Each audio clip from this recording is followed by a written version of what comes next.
Dude, I've killed more people than Jeffrey Dahmer, and I don't think I'm a bad guy.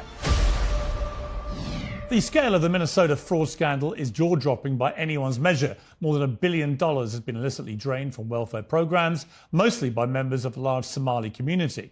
At least some of that money is thought to have ended up in the coffers of Islamist terror group Al-Shabaab.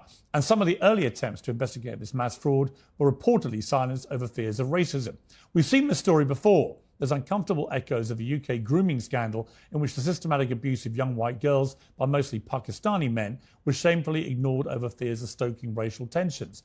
But just as it's absurd and abhorrent to argue that every British Muslim man is a rapist, it's clearly wrong to say that every one of the 16,000 Somalians in the US are thieves. That's why many are unhappy with some of the rhetoric pouring from the White House.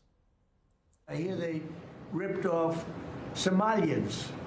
Ripped off that state for billions of dollars, billions, every year, billions of dollars, and they contribute nothing. The welfare is like 88%. They contribute nothing. I don't want them in our country, I'll be honest with you, okay? Somebody would say, oh, that's not politically correct. I don't care. I don't want them in our country. Their country is no good for a reason. Their country stinks. And we don't want them in our country. I could say that about other countries, too. Well, anyone who thinks the president himself is an Islamophobe might want to check with the Crown Prince of Saudi Arabia or the Emir of Qatar.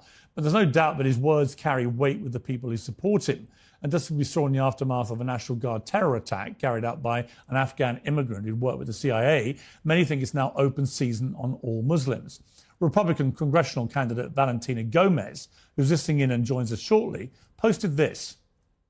Texas, I've officially filed to become your next Congresswoman.